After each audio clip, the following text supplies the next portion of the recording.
Atzaldeon eta ongi etorri maiatzeko ohiko plenora, dakizu moduan datorren astean Pentekosteak izan da, normalia baino aste bete lehen hau.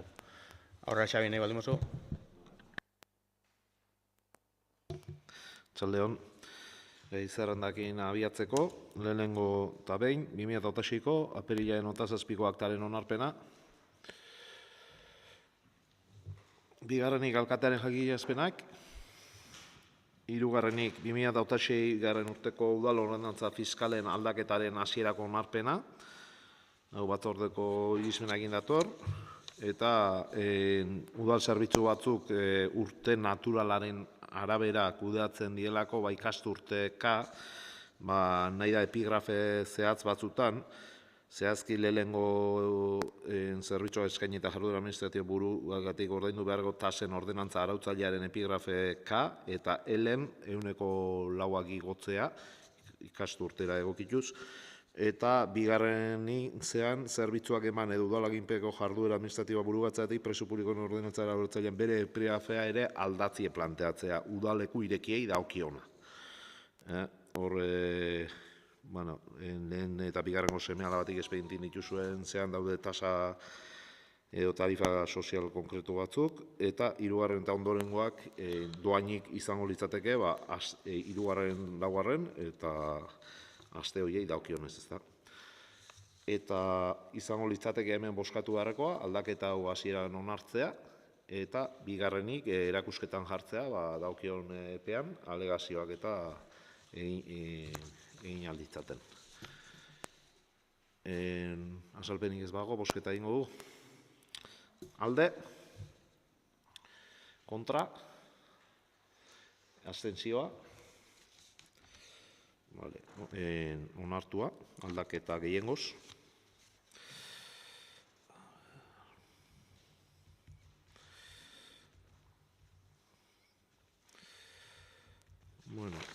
Aurrera jarraituz, laugarren puntuan, gai zerrendan, aurreko bilkuran, diru laguntzen plan estrategikoa 2008-2007koan, laugarren aldaketa baten onarpena ekarri genuen, erantzuten zion zezentzaleak elkartearei jaietan da antolatzen dituen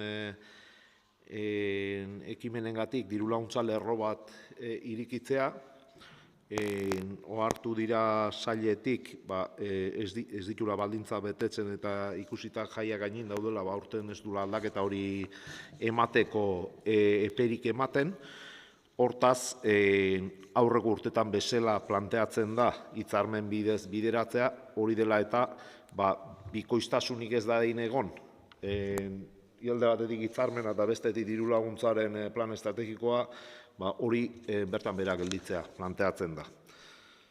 Hori dela eta izango litzateke bertan behera ustea laugarren aldaketan lerro hori sortu zenan onarpena eta lerro hori kentzea plan estrategikotik. eta argitaratzea gaun dagokion izapideatzea jarraituz. Ez dakit azalpenik eman ez bane, bosketa igaro gehinoke. Alde, kontra, abstentzioa, onartuak gehiengoz.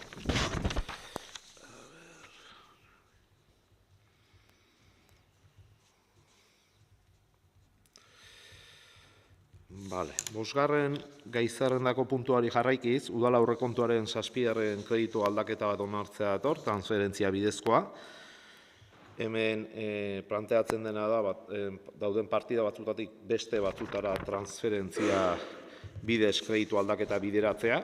Espedientean dituzue zehaztasunak, zein partidatatik, zein partidatara bideratzen diren, hor trafiko ordenazioa, osintxuko bulegoa, eta baserri berritakunetarako hainbat partida bideratzea planteatzen da, eta kopurua 75.050 euroko murrizketak eta gehikuntzak daukion partidetan egitea da planteatzen dena.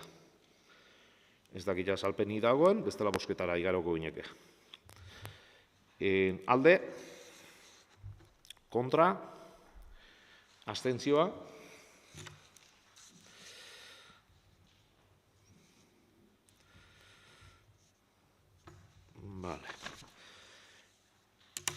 eta orain berri emateak datoz, 6. gai zerrendako puntuan udal aurrekontuen 5. kreditu aldaketa dekretu bidez onartu zen txertaketai zegokiona, udal aurrekontuko hainbat partida txertatzeari zegokiona, hor dituzu espedientean dagozkion datuak, partida asko dira da zerrenda luzea delako, eta batzordin izmenakin dator ere, batzordin berri eman zen ere, orduan hori dela eta berri emati zalantzai ez baleo, aurrera jarraituko genuke.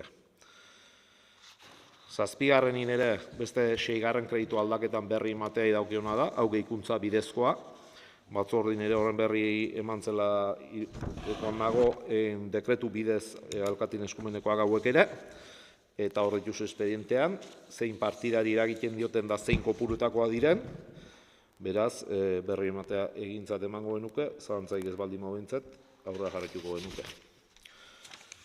Eta 8. gai zerrendako puntuan ere, bakizute, urtean zehar, 3 hileko berankortasun datuen berri ematea daukiola osoko bilkurari, eta hemen 2006. ekitaldiko lehenengo 3 hilekoari daukion berantasun datuen daude, espedientien, eta ez badago behintzat horren inguruko ezer, berri emantzat emango genuke ere. Eta 9. puntun ere, bakizue, aurrekontu ekitaldiko ejekuzioaren berri ematea daukiola, kasu honetan 2006. urteko lehen 3 hilekoari daukiona datuak berri ematen dira, eta espedientean dituzue datuak, eta batzordin ere pentsatzat emango zutela berri honena, orduan ez dago gehitzeko, berri emantzat emango genuke. Eta 10.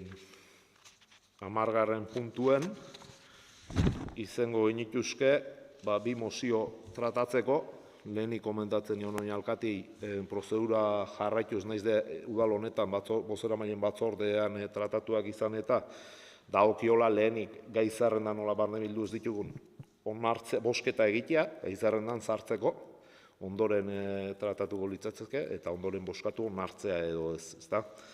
Orduan lehenik, 10. puntuan 2006ko basoaren azterketak euskaraz pasatzea aldeko sostengu mozioa tratatzeko bosketa egingo genuke, alde, hau batez onartua, eta oin aurkeztera edo pasa zaitezke.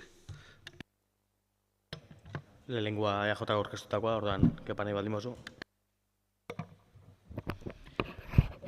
2026ko basoaren azterketak euskaraz pasatzean aldeko mozioa aurkeztu dugu guk.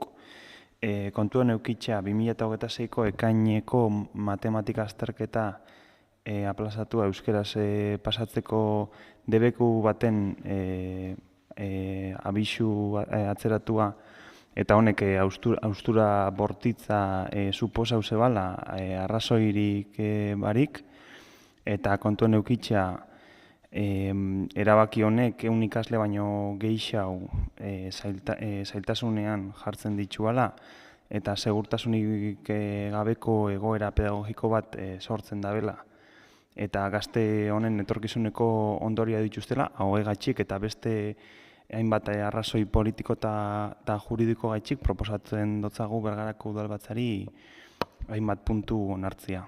Lehenengo eta behin sustengu osoa adieraztia euskarazko irakaskuntzan sare ezberdinetan dabizen ikasle, familia eta hezkuntza taldiei, galdetzen dotza Bordeleko Akademiako errektoreari behin-behinean euskeraz pasatzeko aukera atxikitzea 2012tik indarrian dan esperimentazioaren jarraipen gisa, matematika azterketa aintzinatua lehen mailako ikasleentzat, dei itxendotza Frantziako hezkuntza ministroari 2026ko ekaineko azterketan eskualdeko hizkuntzen egiazko konsiderazioa berma deixen, eta luzamendu barik bereziki matematikako aurreratu azterketan, lehen mailako ikasleentzat eta ahozko proba handian terminaleko ikasleentzat.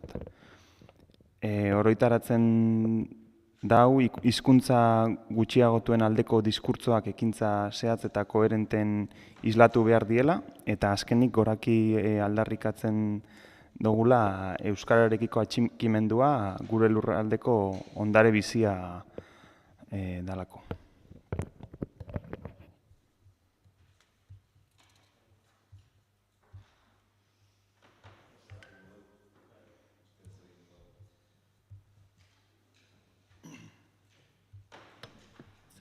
Bai, nosmo.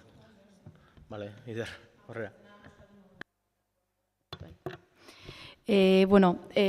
Gu ados gare aurkeztutako mozioakin eta bertan aipatzen danakin, baina azpimarratu nahiko ginuke Euskal Herrixan 3 administrazio, 3 hizkuntza eta 3 hezkuntza sistema ezberdinen menpe garela, eta horrek esan nahi dabela hizkuntza eskubide desberdina dauzkagula bizi garen lekuaren arabera, bai?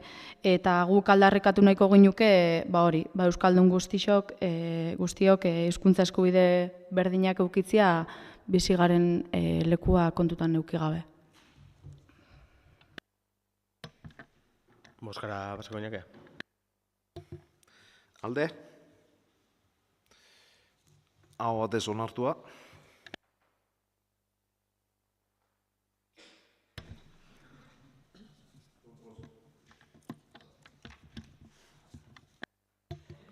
Jarraian, amikagarren gaizerrendan, baita ere, prozedura berdina ibiliko dugu, lehenik bozkatuko dugu tratatzeko gaia gaizerrendan sartzeko alegia, foruen aboluzioaren 150. urteurrena eta alkaten mugimenduaren 50. urteurrena direla eta alde, hau batez onartua gaia tratatzea.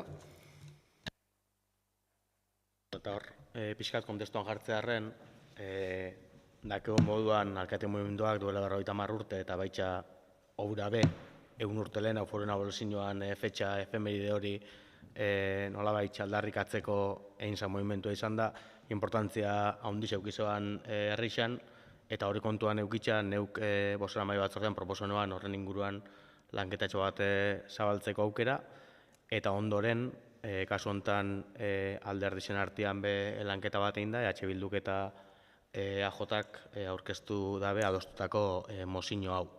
Orduan, mozioa bere irakurtzera pasako naiz. Hala dino, foruen abolizioaren 150. urteurrena eta alkate mugimenduaren 50. urteurrena direla eta. Zioen azalpena. 2026. urteak garrantzi historiko eta politiko berezia du Euskal Herriarentzat. Izan ere, bere zenbait mugarrien artean, hala nola Eusko Jaurlaritza eratu zela 50 urte betetzen dira, aurten bi efemeride nagusi ditugu. Batetik, 1876ko uztailaren 21ko foruen abolizioaren 150. urteurrena. Eta bestetik, 1976an Bergaran bildu zen alkaten mugimenduaren 50. urteurrena. 1876ko uztailak 21 legeak Araba, Bizkaia eta Gipuzkoako foru erregimenaren abolizioa ekarri zuen, bigarren karlistaren amaieraren testuinguruan. Nafarroa garaiaren kasuan, foru araubidearen eraldaketa eta burujabetza instituzionalen murrizketa sakona lehenago gertatu zen. 1851ko lege hitzartuaren bidez, lehen karlistaren ondoren. Lehenago, 1789 eta 1910 urteen artean, Frantziako iraultzaren eskutik Lapurdi, Nafarroa, Beherea eta Zuberoako euskal lurraldeen eskubide historikoen abolizioa gertatu zen. Hiru prozesu horiek, bakoitza bere historikoan eta bere berezitasunekin, Euskal Herriko lurraldeek mendeetan garatutako instituzio, eskubide historiko eta burujabetza politikoaren galera eta murrizketa ekarri zuten. Erabaki haiek herri borondatearen gainetik ezarri ziren eta ondorio sakonak izan zituen Euskal Herriaren egituraketa instituzionalean, lurralde artikulazioan eta autogobernuan. 1876ko abolizio hartatik mende bat geroago, 1976ko uztailaren 21ean, frankismoaren amaieraren testuinguruan eta trantsizio politikoaren atarian, Euskal Herriko hainbat udal ordezkari Bergaran bildu ziren. Alkate mugimendu hark, foruen abolizioaren mendeurrena baliatu zuen Euskal Herriaren nortasun nazionala, eskubide historikoak, udal tradizio demokratikoa eta autogobernurako nahi aldarrikatzeko.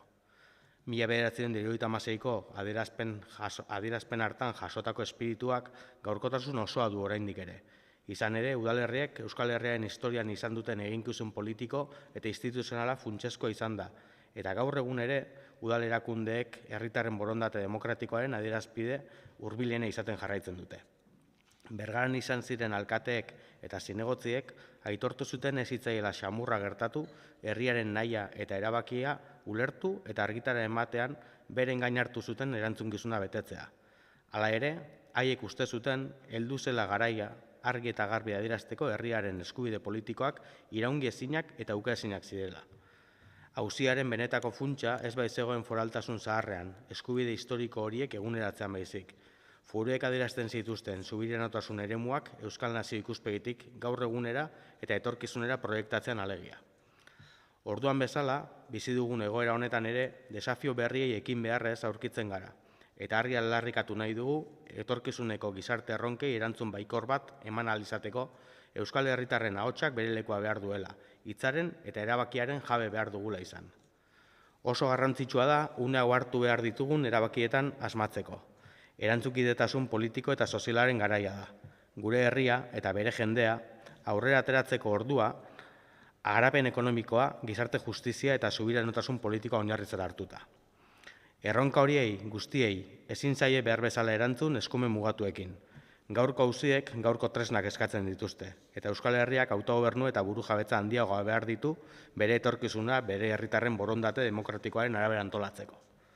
Horregatik, oroimen historikoaren aitortzak gaur egungo autogobernuaren inguruko eztabaida politiko eta instituzionala elikatu behar du.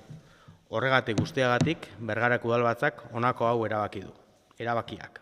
Lehena, Bergarako udalak bat egiten du alkate mugimenduaren 50. urteurrenaren eta foruen abolizioaren 150. urteurrenaren oroitzapenarekin. Eta bi efemeride horien garrantzi historikoa, politikoa eta instituzionala aitortzen ditu. Bigarrena, udal honek aitortzen du Lapurdi, Nafarroa Beherea eta Zuberoako euskal lurraldeen eskubide historikoen abolizioa Frantziako iraultzarekin gertatu zela, 1789 eta 1790 urtean artean. Horrez gain, aitortzen du 1851ean Nafarro garaian eta 1876an Araba, Bizkaia eta Gipuzkoan ezarritako foru erregimenaren murrizketa eta abolizio prozesuek euskal lurraldeen jatorrizko eskubide historikoen eta burujabetza instituzionalaren galera ekarri zutela. Era berean, aldarrikatzen du eskubide horiek ez direla iraungi, ezta herri borondate demokratikoaren ordez, kanpoko erabakiz desoestatu ere. Hirugarrena, udal honek berresten du Euskal Herria Europako herri guztien artean berezko nortasuna eta nazio izaera duen herria dela. Historia, gizarte eta kulturako ondare berezi baten gordailu. Bi estatutan kokatuta eta gaur egun 3 eremu juridiko politiko ezberdinetan antolatuta dauden 7 lurraldeetan duela bere leku geografikoa. Eta Euskal Nazioa osatzen duten herritarrek dutela beren etorkizun politikoa modu libre eta demokratikoan erabakitzeko eskubidea. Laugarrena, udal honek aldarrikatzen du beharrezkoa dela foru integrazioaren eta burujabetza osoaren bidean urrats berriak ematea. Eta horretarako, Euskal Herriko lurraldeen eskubide historikoak eta autogobernua eguneratzea, gaur egungo behar demokratiko, sozial eta instituzionaletara egokituz. Bosgarrena, udal honek aitortzen du udalerriek Euskal Herrian historian izan duten eginkizun erabakigarria, bereziki foru tradizioan, udal demokrazian eta herri ordezkaritzan, eta konpromisoa hartzen du etorkizunean ere Euskal Herriaren eraikuntza demokratikoan, erakunde demokratikoen rola indartzeko eta hauen artean bereziki udal erakundeena. Seigarrena, udal honek bat egiten du 2026 uztailaren 19an Bergaran antolatuko den ekitaldi politiko instituzionalaren helburuekin. Alkate mugimendua gogorarazteko, 1976 udal ordezkarien ekarpena aitortzeko eta Euskal Herriaren eskubide historikoen aldeko konpromisoa berritzeko. Zazpigarrena, udal honek mozio hau helaraziko die Euskal Herriko gainerako udalei, Arabako, Bizkaiko eta Gipuzkoako batzar nagusiei, Eusko Legebiltzarrari eta Nafarroako parlamentuei, egoki joz gero, berorri atxiki daitezen.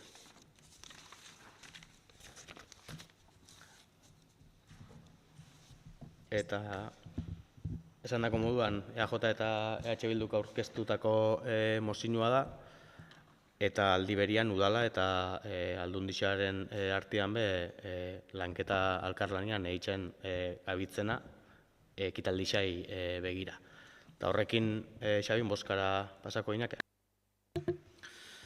Alde? Kontra? Onartua, gehiengoz.